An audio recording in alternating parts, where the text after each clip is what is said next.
Pat O'Shea. Thank you. I've been a family doctor in St. John's for 28 years, and I work in a 5-person practice. We're very busy with evening and weekend clinics, and we have about 12,000 patients. An important part of our practice has always been providing house calls and palliative care services. As our patients age, the demand for these services has increased, as you can imagine, and over the past few years it has been increasingly difficult to provide palliative care. And some of the reasons have already been mentioned, mainly the increased demand for office visits. It's harder to get out of the office to get into the house for house calls, and palliative care home visits always take longer than regular house calls.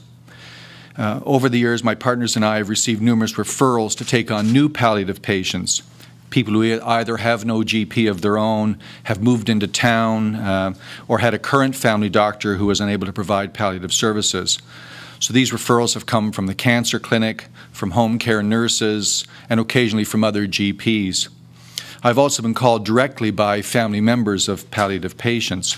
Several weeks ago, the wife of a palliative patient came to my office during office hours and begged my secretary to get me to call her to look after her husband because he had no family doctor and she had heard that I do some of these services.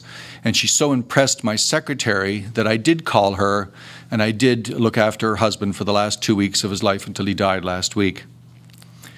It's becoming harder and harder to accept those referrals as our own patients take precedence. And obviously, when you have a patient that you've looked after for 25 years or 28 years, it's much easier to do palliative services with them because you know the family, you know the background. Meeting a new patient who is in need of palliative care means you have to spend a long time getting to know that person, their history, and what they want and need. It's necessary to devote time to talk to their family, who also have their own unique history and circumstances. There are numerous questions for them about what the future holds. There is often anger directed everywhere, and worry and anxiety about the coming days and weeks. And it's hard to develop rapport and trust in that emotional situation with a new patient, but it is essential in order to provide the comfort and support to that patient and their family. There may be daily visits, which always take extra time. Sometimes at the end of life, you may be making 2 or 3 visits on the same day, before your clinic, rushing out during the day, and again after the clinic. And as Susan mentioned, this is not a 9-to-5 job. Patients die in the middle of the night, they die after hours, they die any time. There are always inevitably the questions from the family and sometimes from the patient about how much time do they have left. And when you have a new patient, it's always very difficult to answer that, especially when I've just met that person and I have no idea what they were like a month ago or even a week ago. When providing these services, I'm on call for that patient at all times. If I'm for some reason unavailable, then one of my partners will provide backup call. So I'm lucky that way. I'm also lucky in St. John's to have the support of experts in this area of medicine, such as Susan McDonald, Dr. Fiona O'Shea, Dr. Bill Eaton. They can provide the answers and expert advice for difficult situations. I also have the backup of the palliative care unit at the Miller Centre if we cannot manage to keep the patient at home until they die. In addition, I work with really wonderful community health nurses, home care nurses, who help coordinate the services and provide support to the family and support to me. And together with home care workers, who are also very valuable, and the family members, we all do our part to comfort and care for that patient during their final hours or days. So we are really lucky here in St. John's to have some semblance of a service, not adequate for the numbers, but obviously a much better situation than in rural Newfoundland. Even with such support, because of the demands of my practice, I can look after only 2 or 3 such patients at any one time and have to regularly turn down requests to palliate many others. And my situation as a family doctor is not unique. We need more palliative care consultants, we need more community nurses, and we need more home care workers to care for the increasing demands for this service. As palliative care becomes more recognized, and as more people choose the option of staying at home until they die, the demand for family doctors who do house calls and provide palliative care will significantly increase. And eventually, physicians providing this care, such as my partners and I, will retire. And who will then fill the void and provide this essential care and support to these vulnerable patients and their families. Thank you. So you've heard from us. Perhaps now you're starting to think about yourself and how this is going to impact you and the people that you love. So we'd be more than happy to answer your questions. I'm just wondering how this, what you're just talking about, these issues, how they relate directly to, I guess, the broader issue one we're here, which is your discussions with the government for a contract.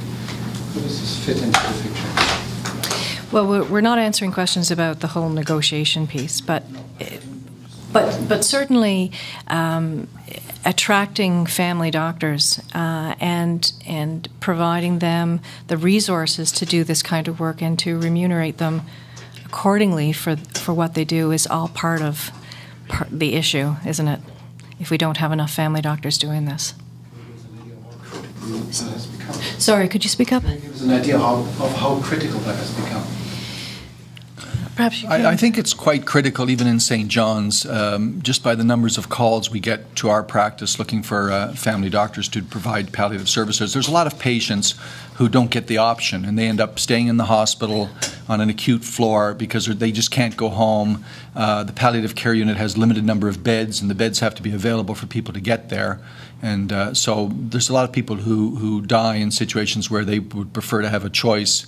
And if you don't have a family doctor to do house calls, you don't have the choice of coming home. You cannot really stay at home unless you have tremendous, tremendous family support without a family doctor who does house calls. Someone has to go by to visit. The nurses can do so much, the home care workers, everyone else can do so much, but you still need that family doctor or a doctor to go by to see that patient, look after that patient. Because if you don't, what happens at 3 o'clock in the morning when the patient has a pain crisis or starts vomiting uncontrollably? They go to the emergency room. And that's not the most appropriate place for them either. I see patients probably, and within my colleagues, we see 3 or 4 probably every week that going home is going to be a huge problem because they don't have a family doctor. And we don't want any of these people to end up in emergency. I think our goals are always to keep them out of the emergency department. The emergency departments are wonderful, but they're very busy, and that's not a good place to go where you're dying. And for especially for stuff that we know that why you're dying, and it's this a palliative situation. So I think we try to keep people out of emergency. And I had a patient a few weeks ago too who had a sudden pain crisis, probably had a pulmonary embolism, was very near the dying process. The family very distressed, so I have to leave them, go to see them, give the appropriate medication, calm them down, and keep them away from the emergency department. If they didn't have me, they would have been calling the ambulance. That would have shown up at the emergency department. The patient would have shown up. It would have been very, very difficult for them to sort of manage that patient. The patient would have still probably died, but not in a very peaceful situation. They would have had all that turmoil of being in a stretcher in the emergency. And that's just a horrendous situation for anybody. You can imagine in your own family members or your own friends in that situation. So by me leaving my office and going out to see that patient, I helped that patient a lot. I helped that family a lot. I didn't help my waiting room full of patients who were waiting for me when I came back, but they were very understanding, and they realized it's the type of work I do. And the frustration with family doctors is that we're so behind all the time that patients waiting an hour or two is quite common now in family doctors' offices, especially if they're trying to get squeezed in. And compared to the long wait in emergency departments, they seem to be tolerating longer and longer waits in our office all the time. So I'm lucky that our patients are understanding of that.